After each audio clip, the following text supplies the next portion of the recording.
தல அஜித் அவர்கள் நடிச்சு release ஆயிருக்கக்கூடிய good bad ugly மூவியை பற்றி தான் ரிவ்யூ பண்ண போகிறோம். அஜித் சாரோட இதற்கு முந்தைய பல படங்களை நீங்கள் எடுத்துக்கிட்டீங்க அப்படின்னா, ஒரு அப்பா பொண்ணுக்கான சென்டிமெண்ட் எப்படி இருக்கும், தன்னோட காதலிக்காக அவர் என்ன பண்ணியிருக்காரு, தன்னோட ஒய்ஃப்காக என்ன மாதிரியான ரிஸ்க்லாம் எடுப்பார், அப்புறமா தன்னோட ஃப்ரெண்ட்ஸுக்காக அவர் என்ன பண்ணியிருக்காரு, தன்னோட தம்பிங்களுக்கு தன்னோட தங்கச்சிக்கெல்லாம் என்ன பண்ணியிருக்காரு அப்படிங்கிற மாதிரி ஸ்டோரியை வச்சு அஜித் சார் பல படங்கள் பண்ணிட்டாரு. ஆனால் ஒரு அப்பாக்கும் பையனுக்குமான ரிலேஷன்ஷிப் எப்படி இருக்கும் அப்படிங்கிறத வச்சு அஜித் சாரோட படங்கள் வந்திருக்கு அப்படின்னு கேட்டாங்கன்னா அது ஒரு கேள்விக்குறியாக தான் இருந்துச்சு.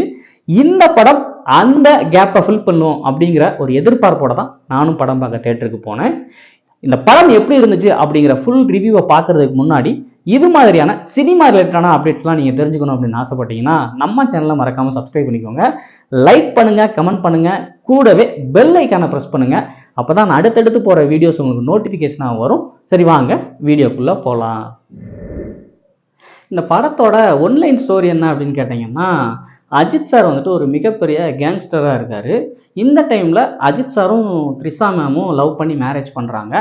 மேரேஜ் பண்ணதுக்கப்புறமா அவங்களுக்கு வந்து ஒரு அழகான ஆண் குழந்தை பிறக்குது. அந்த குழந்தை பிறந்ததுக்கப்புறமா த்ரிஷா மேம் வந்துட்டு அஜித் சார்கிட்ட, என்னோட பையன் வந்துட்டு ஒரு கேங்ஸ்டரோட பையனாக இருக்கிறதுல எனக்கு சுத்தமாக விருப்பம் கிடையாது. நான் ஒரு கேங்ஸ்டரை லவ் பண்ணியிருந்திருக்கலாம், ஆனால் என் பையன் ஒரு கேங்ஸ்டரோட பையனாக வளர்றதுல எனக்கு சுத்தமாக விருப்பமே கிடையாது. அதனால் நீ செஞ்ச தப்பெல்லாம் போய் போலீஸில் சொல்லி அவங்கக்கிட்ட சரணடைஞ்சு அந்த தப்புக்கான தண்டனை என்னவோ அதை அடைஞ்சிட்டு நீ மறுபடியும் திருந்தி ஒரு நல்ல மனுஷனாவா, அதுக்கப்புறம் நம்மளோட ஃபேமிலி லைஃப்பை ஸ்டார்ட் பண்ணலாம் அப்படின்னு சொல்லிடுறாங்க. அதை கேட்டுக்கிட்ட நம்ம தல அஜித்தும் வந்துட்டு போய் போலீஸ்கிட்ட சரண்டர் ஆயிடுறாரு. அப்புறமா அவர் தன்னோட தப்புக்கான தண்டனை எல்லாம் அனுபவிச்சுட்டு வெளியில் வர்ற டைமில் அஜித் சாரோட பையனுக்கு ஒரு மிகப்பெரிய பிரச்சனை ஒன்று வருது.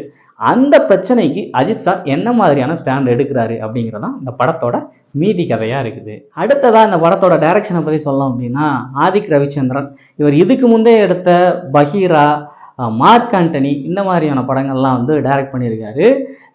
பஹீரா ஒரு ஆவரேஜான மூவியாக இருந்தால் கூட மார்க் ஆண்டனி ஒரு சூப்பர் டூப்பர் ஹிட் அப்படின்னு தான் சொல்லணும்.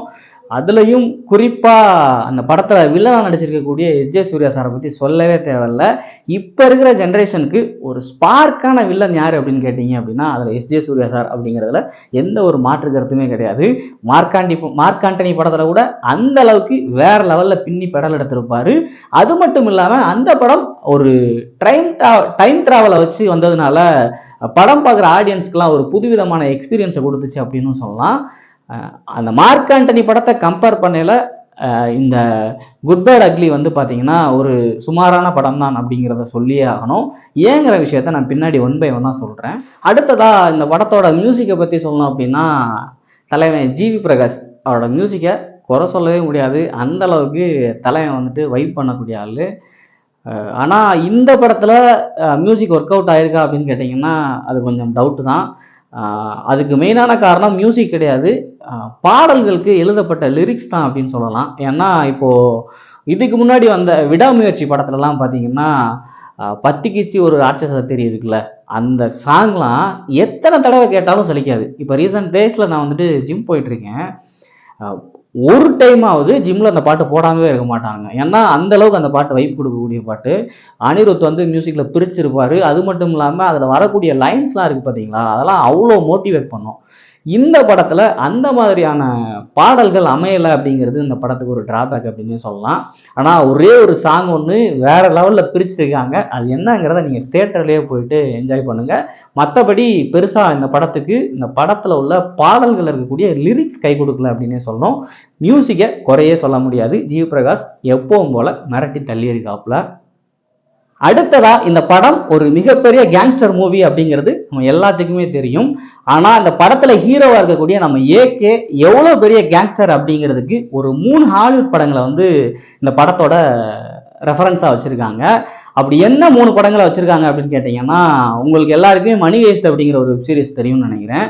அந்த வெப்சீரிஸில் ஒரு மிகப்பெரிய பேங்க் ராபரி ஒன்று பண்ணுவாங்க. அந்த பேங்க் ராபரியை பிளான் பண்ணது யார் அப்படின்னு கேட்டிங்கன்னா நம்ம ஏகேவும் அந்த மணி ஹெய்ஸ்ட்ல அந்த பேங்க் ராபரிக்கு மூளையாக இருந்து செயல்படக்கூடிய கேரக்டர் யார் அப்படின்னு கேட்டிங்கன்னா ப்ரொஃபஸர் அப்படின்னு சொல்லிட்டு ஒரு கேரக்டர் இருக்கும். அந்த ப்ரொஃபஸர் கேரக்டரும் நம்ம ஏகேவும் சேர்ந்து தான் அந்த பேங்க் ராபரியே பிளான் பண்ணாங்க அப்படின்னு சொல்லிட்டு இந்த படத்தில் மணி ஹெய்ஸ்ட்டை பற்றி ஒரு ரெஃபரன்ஸ் ஒன்று வச்சுருப்பாங்க. அதுக்கப்புறமா ஹாலிவுட்டில் ஜான்விக் அப்படின்னு சொல்லிட்டு ஒரு மிகப்பெரிய எப்படி சொல்ல, ஒரு அட்வென்ச்சர் மூவினே சொல்லலாம். அந்த அளவுக்கு ஒரு மூவி ஒன்று இருக்கு. அந்த மூவியில் இருக்கக்கூடிய ஜான்விக்கும் நம்மளோட ஏகேவும் ஃப்ரெண்டு அப்படின்னு சொல்லிட்டு சொல்லுவாங்க. அந்த ஜான்விக் அப்படிங்கிறவரும் பார்த்தீங்கன்னா ஒரு மிகப்பெரிய கேங்ஸ்டராக தான் இருப்பார். அவர் வந்துட்டு எத்தனை பேர் வந்தாலும் அவங்கள சமாளித்து போகக்கூடிய திறன் கொண்ட ஒரு ஆளாகவே அந்த படத்தில் இருப்பார். அப்படிப்பட்ட ஜான்விக்கும் நம்மளோட ஏகேவும் வந்துட்டு கேங்ஸ்டராக இருந்து ஃப்ரெண்டாக இருப்பாங்க அப்படிங்கிற மாதிரி ஒரு ரெஃபரன்ஸும் வச்சுருப்பாங்க. அதுக்கப்புறமா ஒரு கொரியன் மூவி ஒன்று இது இந்த படத்தில் ரெஃபரன்ஸாக வச்சுருக்காங்க. டாங்லி அப்படின்னு சொல்லிட்டு ஒரு கேரக்டரை வச்சு ஒரு கொரியன் மூவி ஒன்று வந்திருக்கு. அந்த படத்தில் இருக்கக்கூடிய டாங்லியோட தம்பியை வந்துட்டு நம்ம ஏகே தான் வந்துட்டு ஒரு அட்டம்ப்ட்ல இருந்து காப்பாற்றுற மாதிரியும், அதுக்கப்புறம் நம்மளோட ஏகேவும் அந்த டாங்லியும் வந்துட்டு ஃப்ரெண்ட் ஆகிட்ட மாதிரியும் இந்த படத்தில் வந்து ஒரு 3 ஹாலிவுட் மூவில இருந்துட்டு வந்துட்டு நம்ம ஏகேக்கு வந்துட்டு ரெஃபரன்ஸ் வச்சுருக்காங்க. இந்த 3 ரெஃபரன்ஸும் வந்து பார்த்தீங்கன்னா ஏகே ஃபேன்ஸை வந்துட்டு கண்டிப்பாக சாட்டிஸ்ஃபை பண்ணும். ஆனால் மற்றவங்களுக்கு இது ஓகேவா இருக்குமா அப்படின்னு கேட்டிங்கன்னா டவுட்டு தான். இந்த படத்தை எடுத்த ஆதிக் ரவிச்சந்திரன் சொல்லும் போதுமே வந்துட்டு என்ன சொன்னார் அப்படின்னா, இந்த படம் முழுக்க முழுக்க தல ஃபேன்ஸ்க்காக எடுத்த படம் அப்படின்னு முன்னாடியே ஓப்பனாக சொல்லிட்டாரு. அதனால இந்த படம் வந்துட்டு அந்த ரெஃபரன்ஸ் வச்சது ஒரு பெரிய விஷயம் இல்லை. அந்த ஆடியன்ஸ்களுக்கு இந்த ரெஃபரன்ஸ்லாம் வந்து ஒரு மிகப்பெரிய உற்சாகத்தை கொடுக்கும் அப்படின்னே சொல்லலாம். மற்றவங்களுக்கு இந்த 3 படங்களையும் வந்துட்டு ரெஃபரன்ஸாக வச்சிருக்கிறது கொஞ்சம் சலிப்பு தட்ட தான் செய்யும். ஏதாவது ஒரு ரெஃபரன்ஸ் வச்சிருந்தா கூட தெரியாது. 3 பேரை வச்சிருக்கையில வந்துட்டு கொஞ்சம் அவங்களுக்கு மற்ற ஆடியன்ஸ்களுக்கு சலிப்பு தட்டலாம் அப்படிங்கிறது என்னோட கருத்து. நெக்ஸ்ட் இந்த படத்தில் இருக்கக்கூடிய காமெடியை பற்றி பேசணும் அப்படின்னா, காமெடிக்குன்னு ரெடின் கிங்ஸ்லி, யோகி பாபு இந்த 2 கேரக்டரை யூஸ் பண்ணியிருக்காங்க. என்னதான் யூஸ் பண்ணியிருந்தா கூட இப்போ மார்க் ஆண்டனி படம்லாம் எடுத்துக்கோங்க, அது வந்து ஒரு கேங்ஸ்டரை மையமாக வச்சு வந்த மூவியாக இருந்தால் கூட டைம் ட்ராவல் அந்த மாதிரி கொண்டு போயிட்டு அதில் காமெடி வந்துட்டு நிறையாவே இருந்தது. படம் பார்க்குற ஆடியன்ஸ் எல்லாத்தையுமே ரொம்ப சிரிக்க வச்சிருக்கும். அது மட்டும் இல்லாமல் அந்த படத்தில் வில்லன் ரோல் பண்ணுற எஸ்ஜே சூர்யாவை வந்துட்டு அவரோட காமெடி சென்ஸ் இருக்கு, டைமிங்கில் அடித்து நொறுக்கி இருப்பார். அது வந்து மக்களை வந்து அந்த அளவுக்கு என்ஜாய் பண்ண வச்சிச்சு அப்படின்னே சொல்லலாம். அந்த மாதிரியான ஒரு காமெடி இந்த படத்தில் இருக்குதா அப்படின்னு கேட்டிங்கன்னா கொஞ்சம் கூட இல்லை. யோகி பாபுவையும் ரெடின் கிங்ஸ்லையும் யூஸ் பண்ணணும், காமெடிக்கு ஒருத்தரை யூஸ் பண்ணணும் அப்படிங்கிற ஒரு பாயிண்ட் ஆஃப் வியூவில் தான் வந்துட்டு இந்த 2 கேரக்டரை சூஸ் பண்ணியிருக்காங்க. மற்றபடி இந்த படத்தில் பெருசாக காமெடி ஒன்றும் ஒர்க் அவுட் ஆகலை அப்படின்னே சொல்லலாம். அடுத்ததாக இந்த படத்தோட வில்லன் ரோலை பற்றி பேசணும் அப்படின்னா, இந்த படத்தில் ஒரு 2-3 வில்லன்கள் இருக்காங்க. இருந்தாலும் மெயினாக வில்லனை லீட் பண்ணுற ரோல் என்ன அப்படின்னு கேட்டிங்கன்னா நம்ம அர்ஜுன் தாஸ் அவர்கள் நடிச்சிருக்கிற ரோல் தான். அது மட்டும் இல்லாமல் இவர் அந்த படத்தில் டபுள் ஆக்டாக நடிச்சிருக்காரு. ரொம்ப பேஷனேட்டாகவும் இருக்காரு. அது அவருக்கு ஒர்க் அவுட் ஆகவும் செஞ்சிருக்கு. ஒரு ரீமேக் சாங்லலாம் ஒரு ஷிப்பில் வச்சுட்டு ஒரு 10 பொண்ணுங்களோட ஒரு டான்ஸ் ஒன்று பண்ணுவார். வேற லெவலில் இருக்குது. படம் பார்க்குற எல்லாருக்குமே ஒரு வைபை கொடுக்குற அளவுக்கு அந்த சாங் இருக்குது அப்படின்னே சொல்லலாம். ஆனால் இவர் ஒரு 2-3 வில்லன்களுக்கு கீழே இருக்கக்கூடிய ஒரு சின்ன வில்லனா இருந்தா கூட ஒரு 3 இன்டர்நேஷனல் கேங்ஸ்டரோட ஃப்ரெண்டா இருக்கக்கூடிய ஒரு ஏகே கிட்ட வந்து இவர் வந்துட்டு மோதுறது அப்படிங்கிறது வந்து ஒரு லாஜிக் இல்லாத ஒரு, எப்படி சொல்ல, இந்த ஸ்டோரிக்கு அது லாஜிக் இல்லாத ஒரு விஷயமா இருக்குது. ஏன்னா வந்துட்டு இவர் வந்துட்டு ஒரு 3 கேங்ஸ்டருக்கு கீழே ஒரு சின்ன வில்லனா இருப்பாரு. ஏகே வந்துட்டு ஒரு இன்டர்நேஷனல் டான் அப்படின்னு தெரிஞ்சதுக்கு அப்புறமும் வந்து பார்த்தீங்கன்னா ஏகே கூட வந்து அவர் ஃபைட் பண்ணுவார். ஒரு இன்டர்நேஷனல் டான் கூட வந்துட்டு ஒரு லோக்கல் ரவுடி வந்து ஃபைட் பண்ணணும் அப்படிங்கிறது எப்படி ஒரு லாஜிக்கே இல்லாத விஷயம் அப்படிங்கிறத வந்துட்டு டைரக்டர் கோட்டை விட்டார் அப்படின்னு தெரியல. ஆனால் வந்துட்டு ஒரு வில்லனா என்ன ரோல் பண்ணணுமோ அதை கொஞ்சம் கூட குறையில்லாமல் அர்ஜுன் தாஸ் அவர்கள் பண்ணியிருக்காரு அப்படிங்கிறதுல எந்த ஒரு மாற்று கருத்துமே கிடையாது. அடுத்ததான் இந்த படத்தில் ஹீரோயின் நடிச்சிருக்கக்கூடிய த்ரிஷா அவர்களை பற்றி சொல்லணும் அப்படின்னா 2 விஷயம் வந்துட்டு த்ரிஷா மேம் பற்றி சொல்லியே ஆகணும். ஒரு விஷயம் வந்துட்டு, ஏப்பா இந்த பொண்ணுக்கு வயசே ஆகாதா அப்படின்ற அளவுக்கு இன்னும் அப்படியே ஸ்டார்டிங்கில் எப்படி பார்த்தோமோ அதை விட மெருகேறிக்கிட்டே போகிறாங்க அப்படின்னே சொல்லலாம். அடுத்ததா இந்த பொண்ணு எப்படி பார்த்தாலும் அழகா இருக்குப்பா.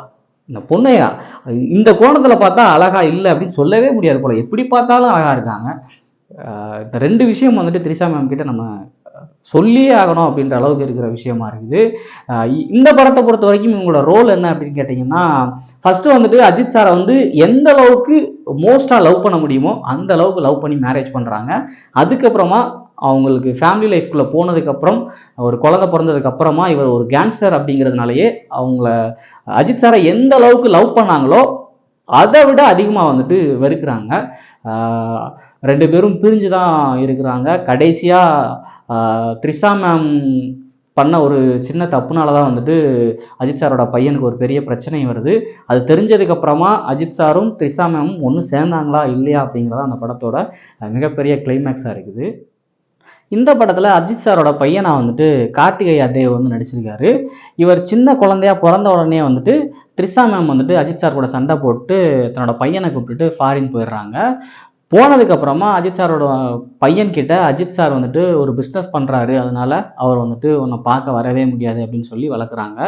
எவ்ரி பர்த்டேக்கும் வந்து பார்த்தீங்கன்னா அஜித் சாரோட பையன் வந்துட்டு தன்னோட அப்பா வருவார் அப்படின்னு சொல்லிட்டு வெயிட் பண்ணி ஏமாந்து போகிறான். கடைசியாக ஒரு பிறந்த நாளுக்கு அஜித் சாரோட பையன்கிட்ட அஜித் சார் இந்த தடவை வருவார் அப்படின்னு சொல்லியிருக்காங்க. அந்த டைமில் அஜித் சாரும் வர்றதுக்கான எல்லா ஏற்பாடுகளையும் பண்ணுறாரு. இந்த டைமில் தான் வந்து பார்த்தீங்கன்னா அஜித் சாரோட பையன் வந்துட்டு தன்னோட ஸ்கூலில் படிக்கிற ஒரு பொண்ணை வந்து லவ் பண்ணுறாரு.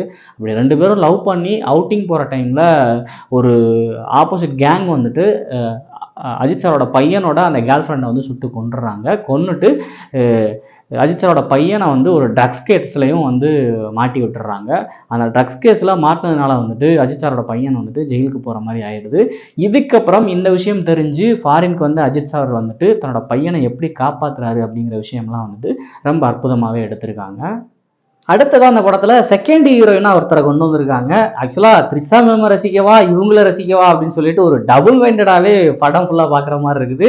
அது மட்டும் இல்லாம இந்த கேரளி குயின் அப்படின்னு சொல்லிட்டு ஒரு ஹாலிவுட் மூவில ஒரு ஹீரோயின் ஒருத்தர் வருவாங்க. அவங்க ரேஞ்சுக்கு இந்த படத்துல வந்துட்டு இந்த ஹீரோயின் வந்து பில்டப் பண்ணியிருக்காங்க. அவங்க வேற யாருமே கிடையாது, நம்ம சிம்ரன் மேம் தான். உண்மையிலே 90s கிட்ஸா நீங்க இருந்தீங்க அப்படின்னா சிம்ரன் மேமோட வேல்யூ என்ன அப்படிங்கிறது உங்களுக்கு புரியும். எங்கள் ஏரியா பக்கம்லாம் இவங்களை செல்லம்மா ஜின்னுக்குட்டி அப்படின்னு கூட கூப்பிடுவாங்க. அந்த அளவுக்கு வந்துட்டு சிம்ரன் மேம் அப்படின்னாலே ஒரு க்ரஷ்ஷு, டான்ஸ்லாம் பிரிச்சிருவாங்க. மறுபடியும் சிம்ரன் மேம் வந்துட்டு இந்த மாதிரி படங்கள்லாம் கம்பேர் கொடுக்குறது வந்துட்டு என்ன மாதிரி ஒரு 90s கிட்ஸ்க்குலாம் வந்துட்டு ரொம்ப ஹாப்பியாக இருக்குது.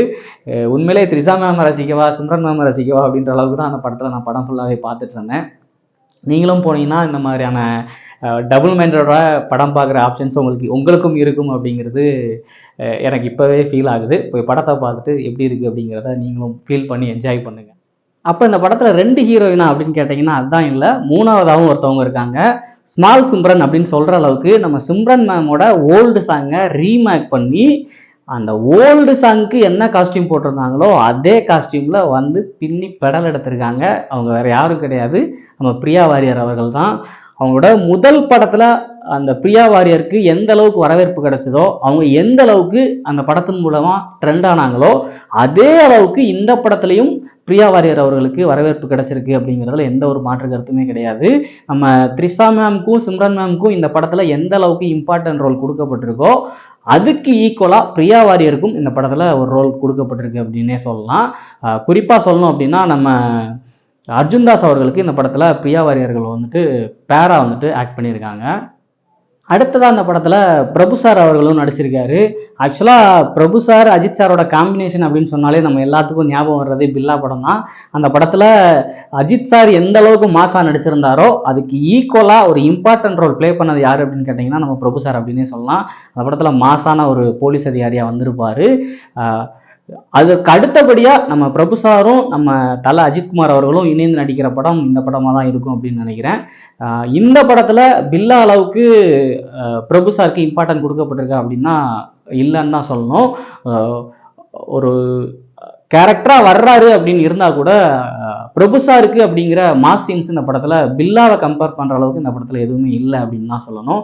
அதற்கு அடுத்தபடியாக பிரசன்னா அவர்களும் இந்த படத்தில் வந்துட்டு அஜித் சார் கூட இணைஞ்சு நடிச்சிருக்காரு. ஆக்சுவலாக த்ரிஷா மேமோட பிரதராக வந்துட்டு இந்த படத்தில் பிரசன்னா அவர்கள் ஆக்ட் பண்ணியிருக்காரு.